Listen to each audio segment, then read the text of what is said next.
Hey y'all, welcome back. Here is my table setting for today. I set my place setting for 2 because I have a special guest. Yeah, no, I'm not crazy. I promise y'all, I'm not crazy. But I do have a special guest. I am going to sit out here. I'm going to have dinner. And I am going to just reminisce on the past. Today happens to be the 15th anniversary of the day my son was killed. So I set the table as if he was here with me. No, I'm like, again, not crazy. But, I'm just going to sit here and look at some old pictures and have dinner today. Yep. So I'll show you around. I just set it for tropical. It's hot out today. I got my magnolia napkin rings with my fabric napkins there. And just put some tropical style dishes out I got from Hobby Lobby, and a silver charger with silver Dollar Tree utensils. Yeah, just all melamine plasticky today. It's hot out here. Then I've got these from Hobby Lobby last year on sale too. The pineapple and the salt and pepper shakers. The pineapple canister and the salt and pepper shakers. And then I put out some flowers just to make it nice and pretty and bright. Why not? Got a little candlestick. This is a can't even think of the name of it. Capodimonte. And then I'll put a candle in there. And here is some drinkware. And I just ordered dinner. I didn't cook, so I'm waiting for it to come. And when it does, I'm going to sit out here and just, like I said, look at some pictures and reminisce and see. Time goes by, and this it's the little things that get you with this. It really is. Yep. Okay. Hey y'all, I'm back. I just showed y'all in the beginning. I started the video off with my little table setting. I just ordered my dinner, and I'm going to sit outside and have dinner. And like I told y'all in the video, today is the 15th year since I lost my son to homicide. Yeah, it doesn't make it feel any better, I'll tell you that. Just looking back on the 15 years without him has been so hard. When I tell you I didn't think I could get through day 1, yeah, I did. I got to year 15, okay? And it's not easy, but it could be done, guys. It could really be done. I know for people who might catch this video that recently lost somebody, when I tell you that the moment it hits you 15 years later, that you will feel like it just happened yesterday and will need to break down, it's your right to break down. But the way I look at this is my son had a job to do when he came here, and he clearly did it. And it was his life that was lost. It wasn't mine. I will miss him for the rest of my life. I will never understand the purpose of why I was given this task to lose a child. But I think God must have thought real highly of me to give me that position, because, it takes somebody to really, I would have never told you I could deal with this, And today I'm just speaking. Today I'm just talking. Like, I'm talking to my friends today because I needed somebody to talk to. So today I'm just talking. So it might be seeming like I'm rambling, but it's whatever comes out of me today is just meant to come out of me. Y'all, July 1st, 2006, the worst day of my life. The world's worst. And I've had some bad days, but the world's worst. My baby was 21. He was going to be 22 on July 30th, 2006. But July 1st, he was at a party, had only been there no more than 20, 30 minutes. And some random person stabbed him in his heart. And he died instantly. Yep. And wow, what a life he had, What a life he could have had. What he would be doing today. Looking back on pictures saying, And I was looking back and I said, you know, I wanted to put some pictures in the video. And I said, he would say, Mom, don't put that up. That's out of style. I'm not, you know, he's out of style. Like, he was a fashion, I can't say fashionista because he was a boy, but whatever you call the man. He was, when I tell you, he loved whatever was in style, he was going to have it. And so looking back at these pictures now and seeing everything that's not in style, that, something like that hit me. You know, I miss him so much. You know, I miss him when I'm having hard days, bad days, and I really just need a friend to talk to. I miss him then. I miss him most then, you know. But God left me here to handle this by myself. So that's what I'm doing. But, you know, I just want anybody that's going through this to know that it's okay. It's okay to break down. It's okay to have a day. It's okay to have a week if you need it. But you got to pick up and remember that you're here for another reason. You know, yes, we gave birth to these children. Or we were aunts or uncles or grandparents to these children that were lost. For unnecessary reasons. Just for no reason. But, we got to keep on going to complete our task, you know. Last year, June 1st. Last year, June 1st, 2020, the person that killed my son killed somebody else. A second charge of murder. He was out of jail. He only did 6 years with my son because it was the no rat community. So everybody at the party didn't want to talk about it. Even though they were my son's friends and didn't know him. Yeah. So they're your friends. Remember who your friends are, right? But they just couldn't rat. Yep. So, and not only his friends, his cousins were there on his father's side. Yeah, they were there. They were actually, that was the party that he was at in Atlantic City, New Jersey. So he was out of jail. And last year, killed somebody else. And now waiting to go to trial for that. Yep. So last year, this time, I was broken in half. Yeah. There's another mother out there going through what I had to go through. And I pray that the system gets it right this time. You know?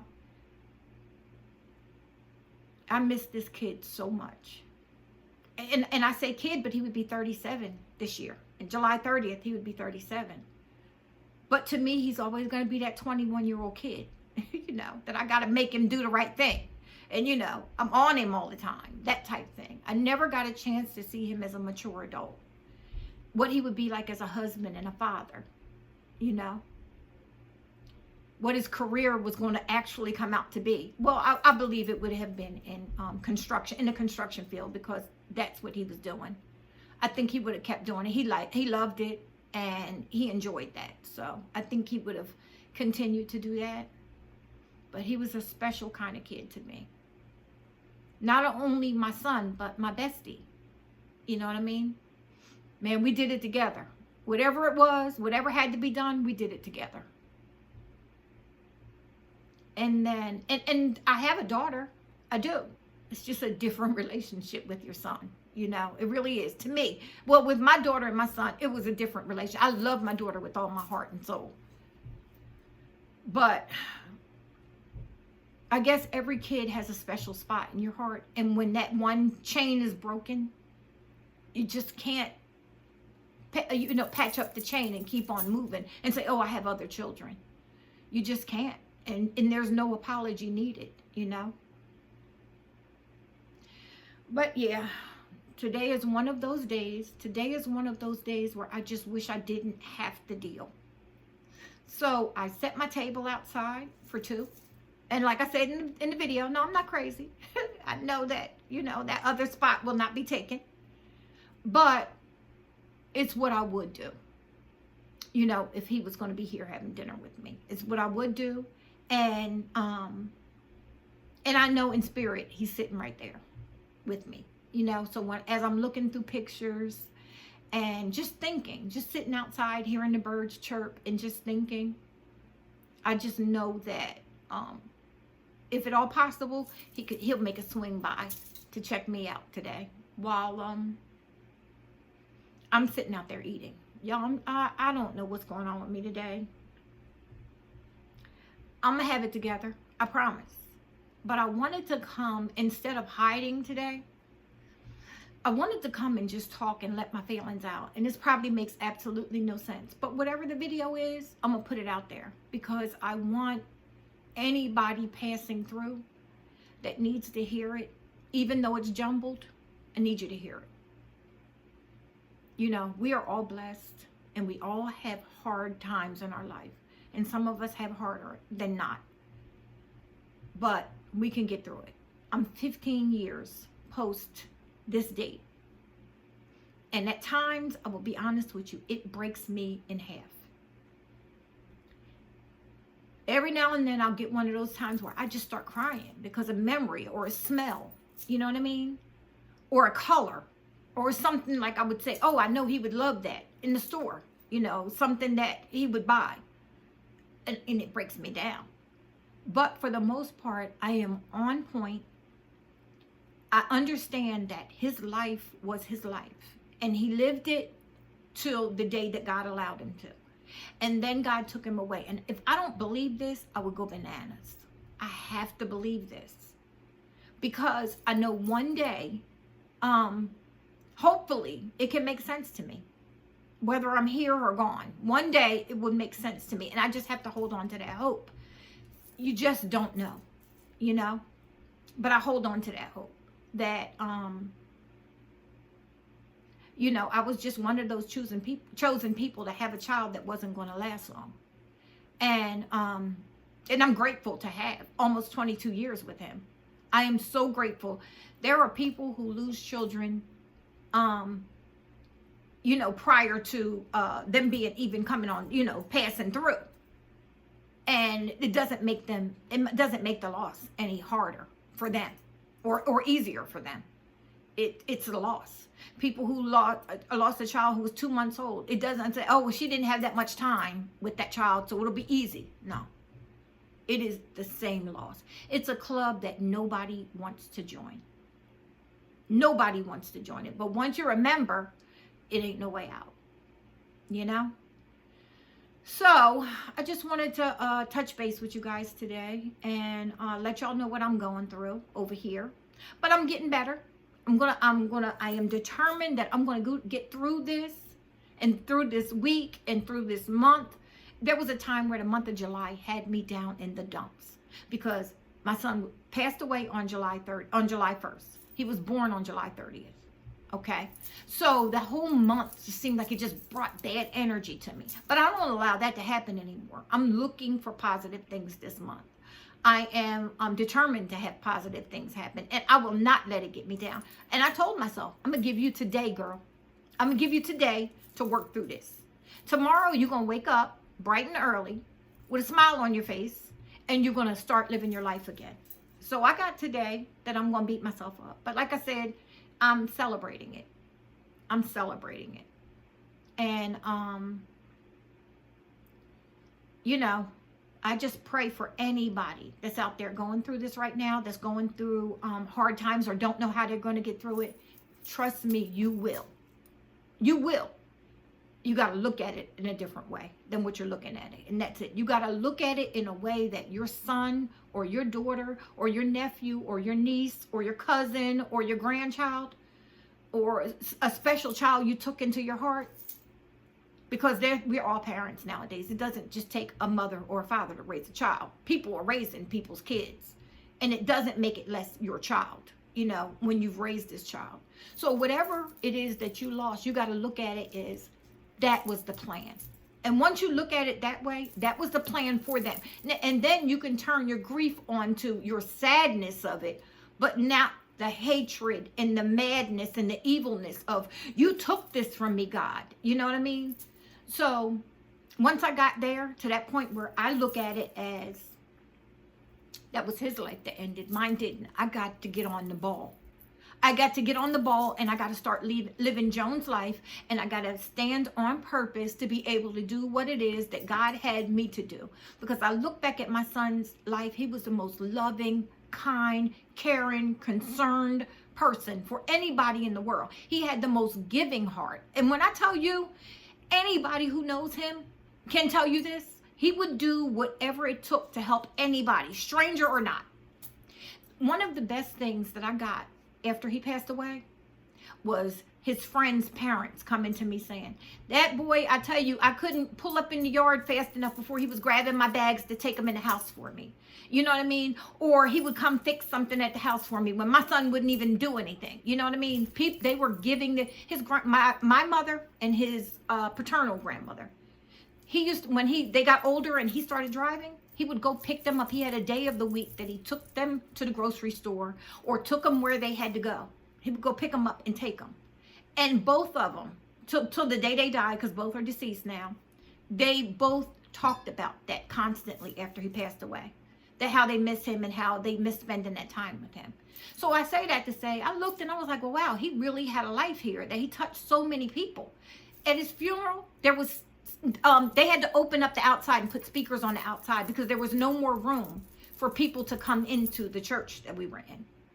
The church was full, even standing room, to the point where the limit was reached and they had to let everybody stand outside and they had speakers going outside. So that touched me. He took 2 books where you sign in, 2 full books of names that came to send him off. So those are the things I ask you to look at when you are feeling that way. You know what I mean? Just look at that. And that's what I'm doing. I'm looking through those things today. I'm looking at those signatures on those books today. I'm looking at pictures. I'm going to sit outside in the nice heat out here in Texas, and I'm going to eat my dinner, and I'm going to know that at some point he will stop by and he'll give me a kiss on my cheek and he'll say, Mom, I'm with you, you know. So I was trying not to cry, y'all. I'm sorry. But, yeah, let me get off of here. Whew. It's been one of those days. But I will talk to you guys soon. I'll be back tomorrow. I'm going to get up and do what I got to do to be back tomorrow. Thanks a lot, y'all. I'll talk to y'all soon. Bye-bye.